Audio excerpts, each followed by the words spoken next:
संत योहन के अनुसार पवित्र सुसमाचार अध्याय 12 पद संख्याएं 20 से 33 तक। जो लोग पर्व के अवसर पर आराधना करने आए थे उनमें कुछ यूनानी थे। उन्होंने फिलिप के पास आकर यह निवेदन किया, महाशय, हम ईसा से मिलना चाहते हैं। फिलिप गलीलिया की बेतसैदा का निवासी था। उसने जाकर अंद्रियस को यह बताया और अंद्रियस ने फिलिप को साथ ले जाकर ईसा को इसकी सूचना दी। ईसा ने उनसे कहा, वह समय आ गया है जब मानव पुत्र महिमान्वित किया जाएगा। मैं तुम लोगों से कहता हूँ, जब तक गेहूं का दाना मिट्टी में गिरकर नहीं मर जाता तब तक वह अकेला ही रहता है, परंतु यदि वह मर जाता है तो बहुत फल देता है।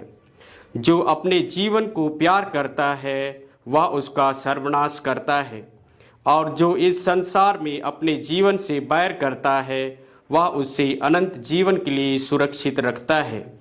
यदि कोई मेरी सेवा करना चाहता है तो वह मेरा अनुसरण करे। जहाँ मैं हूँ वही मेरा सेवक भी होगा। जो मेरी सेवा करेगा मेरा पिता उसको सम्मान प्रदान करेगा। अब मेरी आत्मा व्याकुल है। क्या मैं यही कहूँ, पिता, इस घड़ी के संकट से मुझे बचा, किंतु इसलिए तो मैं इस घड़ी तक आया हूँ। पिता, अपनी महिमा प्रकट कर। उस समय यह स्वर्गवाणी सुनाई पड़ी, मैंने उससे प्रकट किया है और उससे फिर प्रकट करूंगा। आसपास खड़े लोग यह सुनकर बोले, बादल गरजा। कुछ लोगों ने कहा, एक स्वर्गदूत ने उनसे कुछ कहा।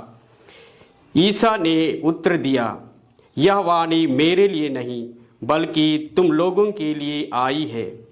अब इस संसार का न्याय हो रहा है।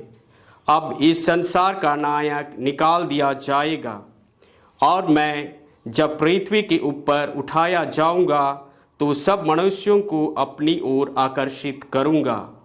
इन शब्दों के द्वारा उन्होंने संकेत किया कि उनकी मृत्यु किस प्रकार होगी। यह प्रभु का सुसमाचार है। ईश्वर का पुत्र होने पर भी उन्होंने दुख सहकर आज्ञा पालन सीख लिया। चालीसे का 5वां इतवार, चालीसे का यह अंतिम सप्ताह है। हम आने वाले रविवार को खजूर पर्व मनाएंगे, जिस दिन प्रभु यीशु यरूशलेम में प्रवेश किए इस्राएलियों के राजा के रूप में। इस चालीसा का समय हमें यीशु के पीछे उनके बुलावे को सुनकर आत्म त्याग करें। अपने दैनिक जीवन के क्रूस उठाकर यीशु के पीछे चलने के उस आह्वान को सुनकर उनके साथ यात्रा कर रहे हैं। ख्रिस्त में प्यारे भाइयों और बहनों, आने वाला रविवार को हमें यरूशलेम में प्रवेश करना है। यह सप्ताह हमें मृत्यु के बारे में मनन चिंतन करने को आह्वान करती है। आत्मसमर्पण के बारे में संदेश दिया जाता है। आज के तीनों पाठ हमें आज्ञा पालन करने के बारे में बतलाता है। आज के पाठ में हम यूनानी अर्थात गैर यहूदी को भी देखते हैं, जो लोग यीशु से मिलना चाहते हैं, पर यीशु कहते हैं, अब समय आ गया है। ईश्वर के पुत्र का महिमान्वित होने का समय आ गया है। यीशु कहते हैं, अब मानव पुत्र महिमान्वित होगा। संत योहन के सुसमाचार के अनुसार महिमान्वित पुनर्जीवन में है, मृत्यु के बाद है। इसलिए यीशु अपनी मृत्यु का इंतजार कर रहे थे। आज के दूसरे पाठों के माध्यम से यीशु हम सबों को बताना चाहते हैं कि यीशु ईश्वर का बेटा या पुत्र होने के बावजूद भी उन्होंने दुख सहकर आज्ञा का पालन किया। हम जानते हैं कि कुछ सीखने के लिए हमें विद्यालय जाना पड़ता है। प्रभु यीशु हमें एक उदाहरण देकर समझाना चाहते हैं और कहते हैं कि जब तक गेहूं का दाना मिट्टी में गिरकर नहीं मर जाता तब तक वह अकेला ही रहता है, परंतु यदि वह मर जाता है तो बहुत फल देता है।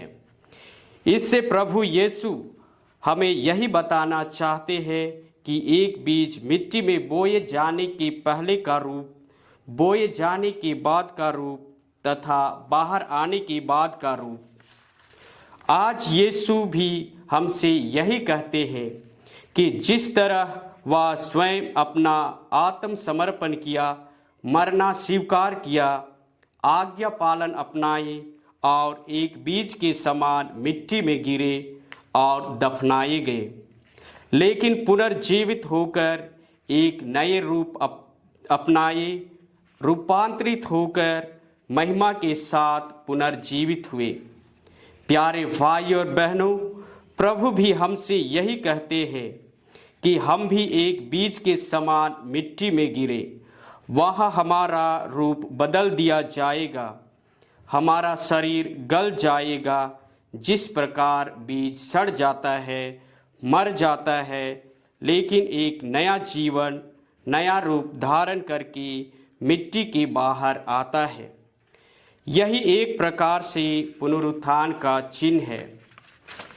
इसलिए आज ईश्वर हम सबों के साथ एक विधान स्थापित करना चाहते हैं जो पहले की अपेक्षा भिन्न है। जैसे कि हम जानते हैं, आदम से लेकर दाऊद तक का विधान, यह विधान उन लोगों को बताया गया था, लेकिन जो नया विधान होगा वह हमारे हृदय में अंकित होगा, जिससे वह हमारा ईश्वर होगा और हम उसकी प्रजा होंगी। यीशु का भी यही रास्ता था। तो आइए, जब हम ईश्वर के शिष्य बनना चाहते हैं तो ईश्वर के समान आज्ञा पालन और विनम्र बने तथा हमारे हृदय में जो नियम अंकित हैं उसके अनुसार अपना जीवन जीना सीखें, जिससे हम ईश्वर के सच्चे अनुयायी बन सकें।